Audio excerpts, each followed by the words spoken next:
Welcome to Little Boracay in Calatagan, Batangas, a popular coastal area in southern Luzon known for its calm waters and white sand shoreline. Little Boracay isn't an official island like Boracay, but locals and visitors use the nickname because the sandbar and shallow turquoise waters can look similar on clear days. A floating cottage is basically the main way you experience the sandbar. You rent a bamboo-style cottage that's towed by a boat and parked over shallow turquoise water near Little Boracay. You stay on it for the whole day while hopping between sandbar spots, swimming areas, starfish spotting, and snorkeling stops. Some operators offer kayaks, banana boat ride, and UFO ride. What makes it popular is that you don't stay on land. You're literally floating in the middle of calm, shallow sea water with views of the sandbar all around. Save this travel guide for everything you need to know when visiting Calatagan soon.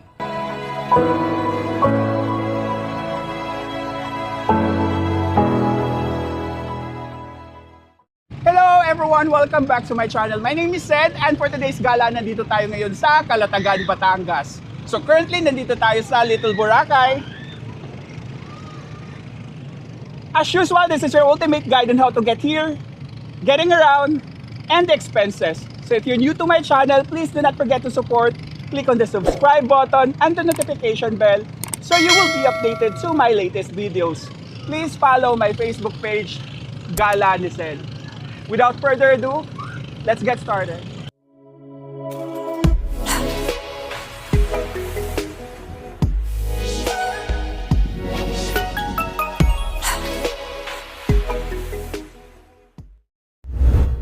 How to get there. Good morning! So nandito tayo sa may MRT Taft. Ayan, tapos dito sa may Chowking, meron kasing eskinita dito. Ayan, Zamora Street. Ito yung Metro Point. Dito tayo. Ayan, may Urban Travelers Hotel. Bali, 2:34 AM na. So hinahabol natin yung 3 AM na first trip.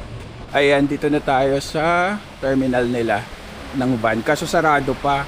Nabago na ata yung schedule nila. Alas 4 na kasi dati alas 3 eh.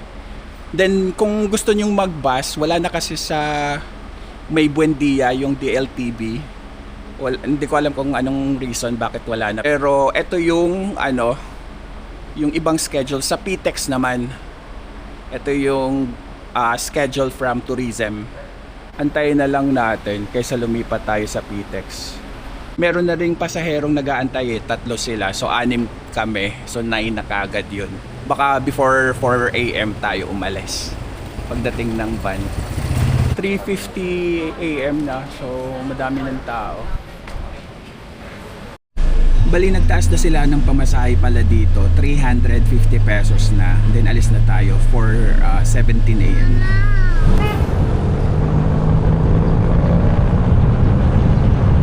Andito na tayo sa Calatagan, dito sa terminal ng van tsaka bus, malapit.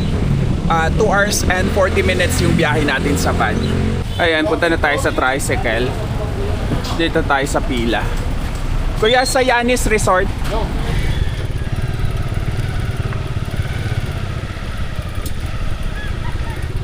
Ayan, so magbabayad muna tayo ng ecological fee. 30 pesos each. Yan, ito yung binayaran natin. 30 pesos each. So, 6 kami.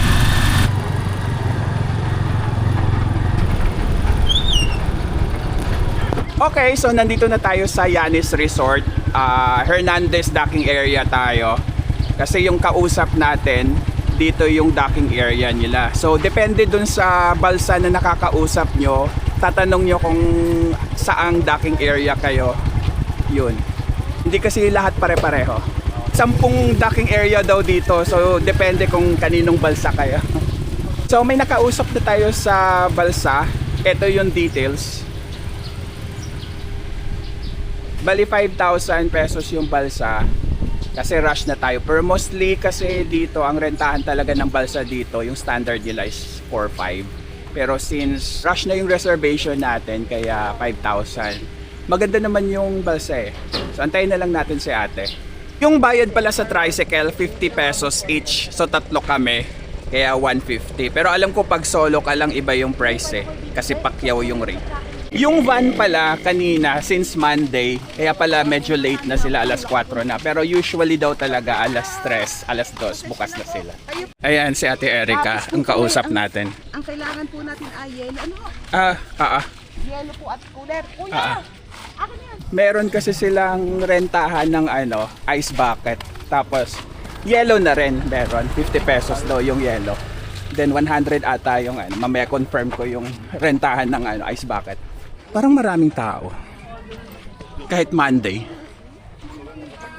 Ayan, dito na tayo. Pasok tayo sa docking area nila. Ayan, so dito na tayo sa Hernandez docking area. Ay, may mga bilihan din pala dito ng tindahan eh. Ayun sa atin.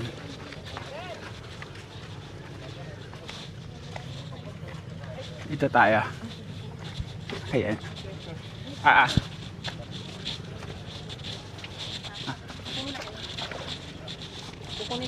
Ayan, so ito yung balsa natin.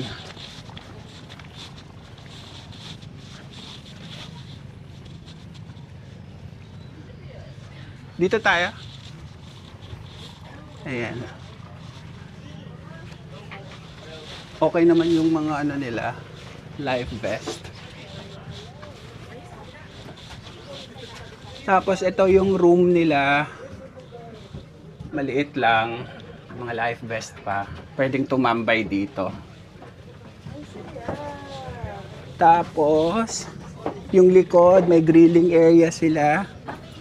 Ayan. Pero, nag-order kasi tayo ng Boodle Fight na. Ayan.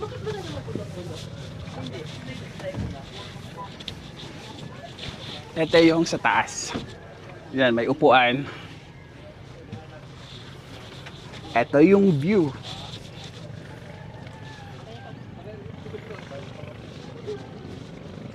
Ito yung ibang cottage.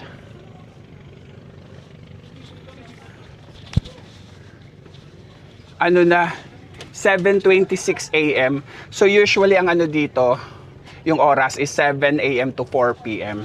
Grabe tirik na yung araw. Sakit sa balat.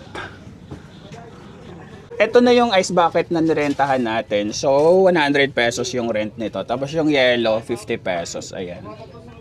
Ang luwag.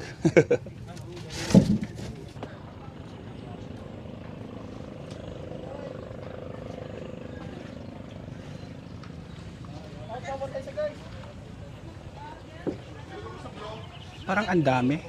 Ang daming dumadating.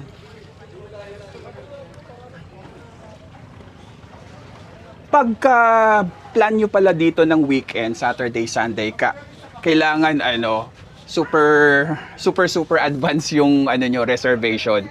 Kasi pagka within the week na yung reservation nyo, mataas yung rate. Kagaya nung nakausap ko, 7,500 na yung hinihingi.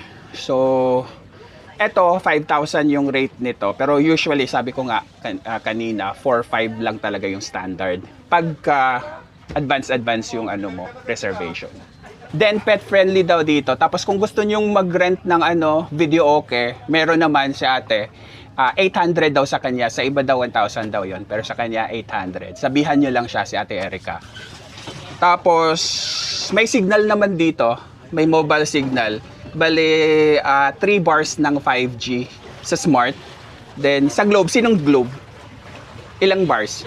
3 bars din daw sa Globe. Ayan na yung boat natin. So, hihilahin na tayo. Ayan. Ayan, may mga kasama tayo ngayon. Ay. Ang sandbar dito. Dapat po kanina umaga-umaga. Umagang-umaga talaga. Dapat madilim pa, no? So hindi na raw natin maabutan yung sandbar kasi dapat talagang sobrang aga kayo dito. Madilim pa, alas 5 daw dapat nandito na kayo para maabutan yung sandbar. Ayun.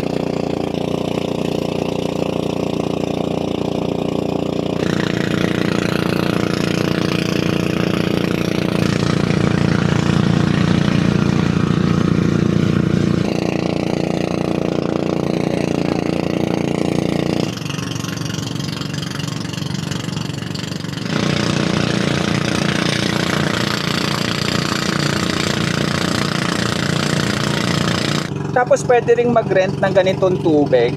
60 pesos to. Kaso may may deposit na 200 pesos. Tapos pag sinoli ito, ibabalik yung 200 pesos.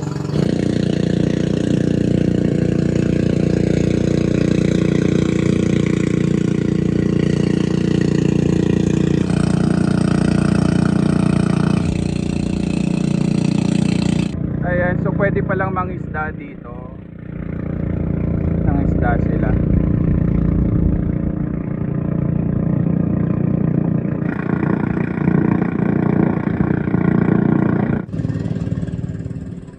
Ayan na yung iba. Andito na sila. Kanina pa daw tong mga to.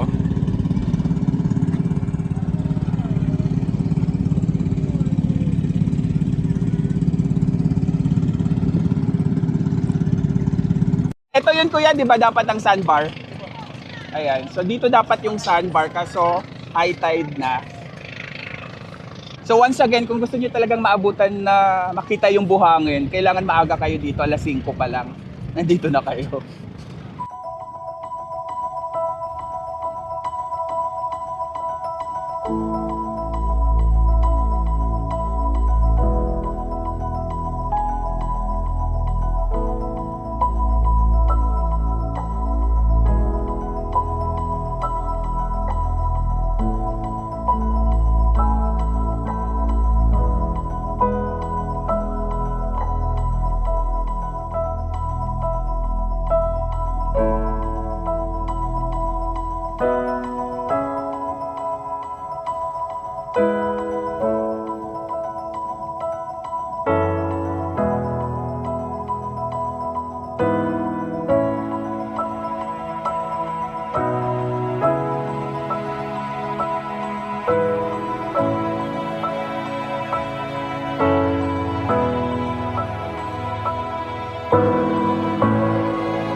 Ayan, so lusong na tayo. Hanggang tuhod na yung tubig.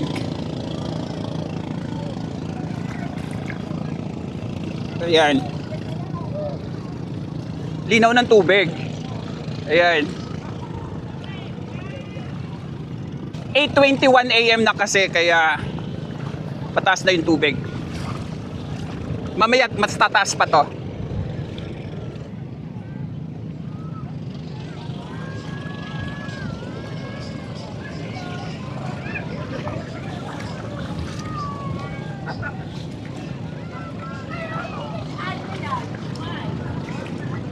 Maraming mga nagtitinda dito. Mga soft drinks, chichirya, may mga seafood, may mga nakita akong ano na nga yun, squid na malalaki. Yun. Magkano daw squid? Tinanong nyo kung magkano? Laki eh. Patad yan, 1 kilo. Ah, okay. Ayan, so yung ganyan is 200 daw, bultuhan. Okay lang naman laman yan, Manay.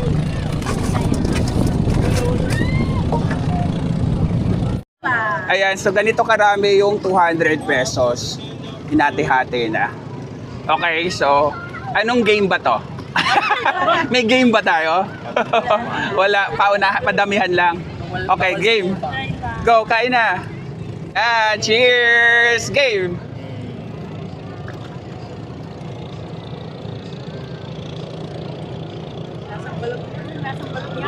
Lasang balot? Hindi nga. Ako nga, try ko. Balot na hipon. Ayan, try natin para safe. Yung maliit lang. First time ko eh. Di ba matinik? Okay, game. Oh, in fairness ha. Parang ano, cucumber lang. No? Parang ganun. Akala ko ano siya, yung parang malansa, hindi pala. 300, isang oras? Isang oras yan. Isang oras na 300. Palitan na kayo. Ah, pwede. O, sige. Kuha ko. Ito, dilaw, no? O, ito, 300 per hour. Pero kung gusto nyo raw maghapon, 1.5 daw. Kasama na sa ano, hanggang mamayang hapon uwi, ano. Nandito na tayo, start na tayo mag-kayak.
Okay, so tapos na yung 1 hour natin. 9:21 AM na, so next naman tayo sa Starfish area.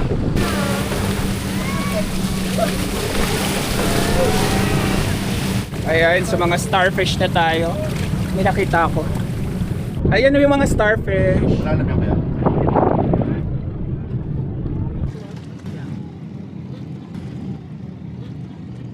Kita nyo ba? Swimming time!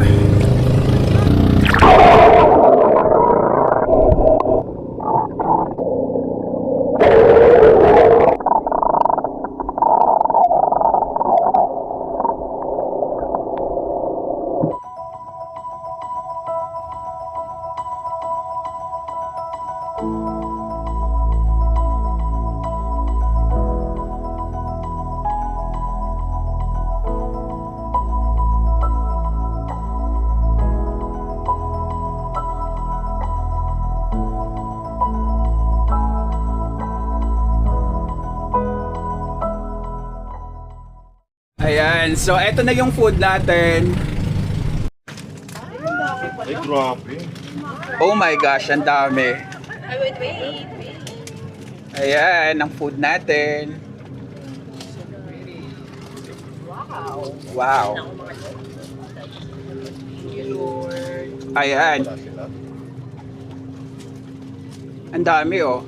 So may banana, watermelon. Ito, ano to dapat tilapia. Pero sabi ko kung pwedeng galunggong. And then chicken, lumpia, hipon. Yan. Itlog na maalat kasi instead of okra, itlog na maalat. Pinapalitan natin. Crabs, ensalada, sauce. So ano to good for up to 13 packs daw to 6 lang kami. So dalawang balik. Then ano siya, 4,150 pesos. Yun. Dito lang siya. Kain tayo. Masarap yung food in fairness. Yes, so, sakto pa tayo. Ayan, tama? Masarap? Sobrang sarap. Sarap? Sarap. Ulit. Okay, so next na tayo. Punta na tayo ng Little Boracay. 11:07 AM na. Pang last natin is snorkeling. Kasi naantay pa namin yung snorkeling gear. Ayan, so hihilahin lang tayo ni Kuya. Mababaw lang din doon, Kuya. Ito na ba yun, Little Boracay? Ah, okay. Ah, mas mababa. Ito lang pala Puro hila-hila lang tayo. Mamaya dun sa snorkeling area yung malalim.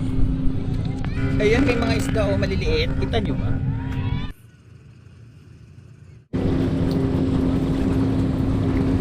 Puro dito banana boat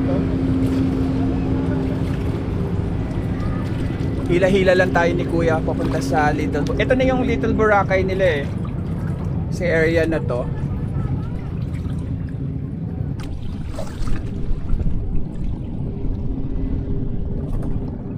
Okay, so nandito na tayo sa Little Boracay area.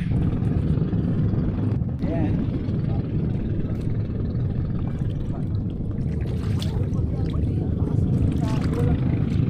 Ayun, daming isda oh, maliliit.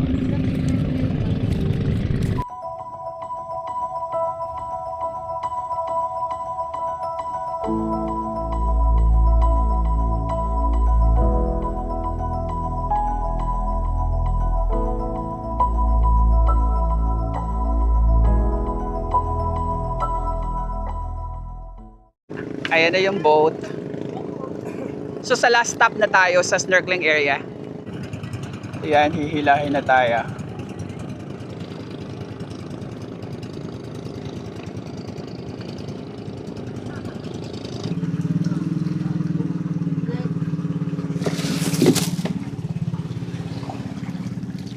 Andun yung mga balsa. So lumayo lang tayo dito sa malalim. Parang may mga corals dito. Pero maalon. Maalon dito. Ayan o, corals o. Malamig na dito banda. So, pag malamig, ibig sabihin, may corals. Ayan.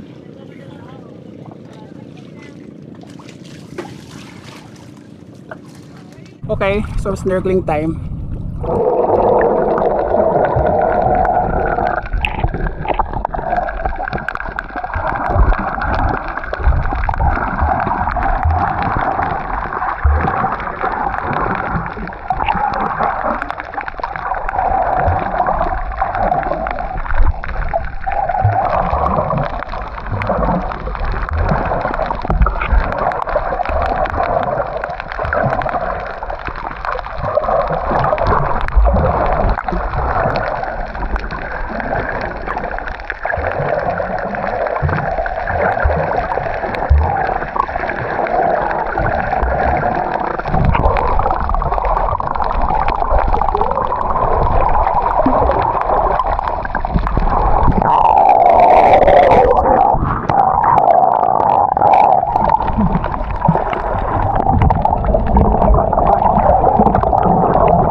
Okay, so bago tayo umuwi, shout out time muna tayo.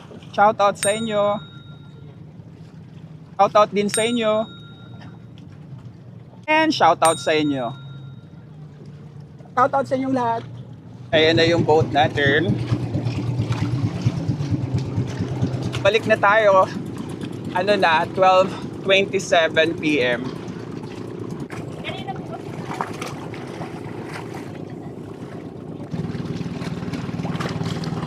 Babato.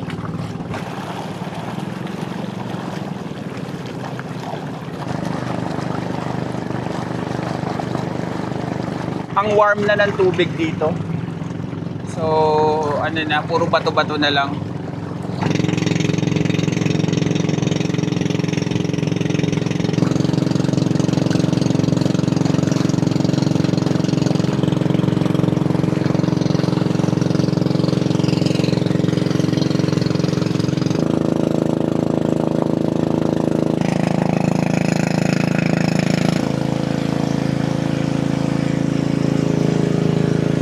Okay, so nandito na ulit tayo sa docking area.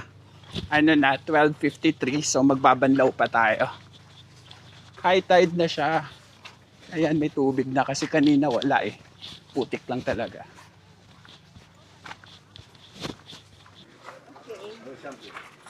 Ayan ang tindahan dito.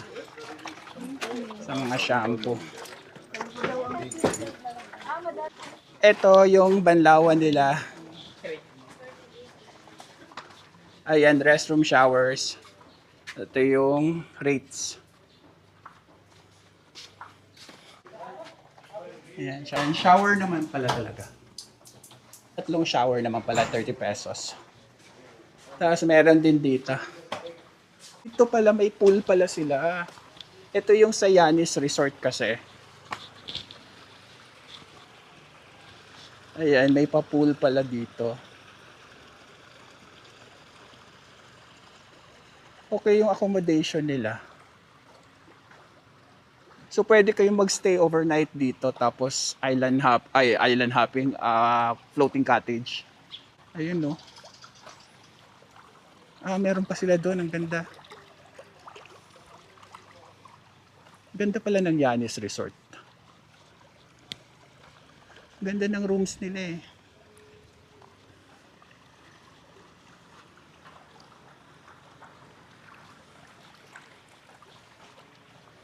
Tapos malawak pa yung parking nila. Pa dito.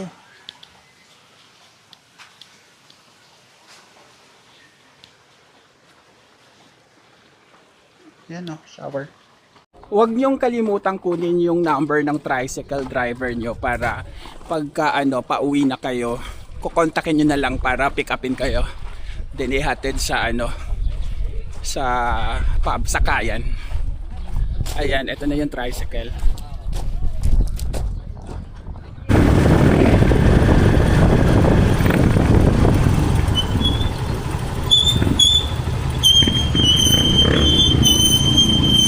Okay, so nandito na tayo sa terminal ng van pabalik ng Pasay. 6 po kami. 6. Ayan na. Bali yung last trip dito is 3:30 to 4. Depende kung may pasahero pa. Pero pag Sunday daw dito hanggang 6. Pero depende rin kung may pasahero pa. Tapos sa tapat ng terminal ng van yung bus. Yan, San Agustin, papuntang PTEX to.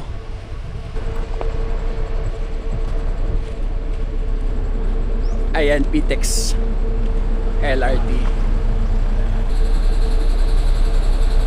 Dito yung terminal.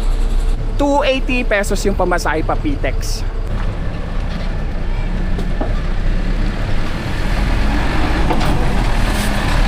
Pero magbavan tayo ngayon kasi para mabilis ang biyahe. Tuloy-tuloy kasi pag van eh.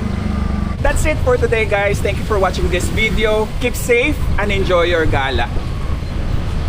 Same pa rin yung pamasahe. 350 pesos. Then 305 na. Alis na tayo.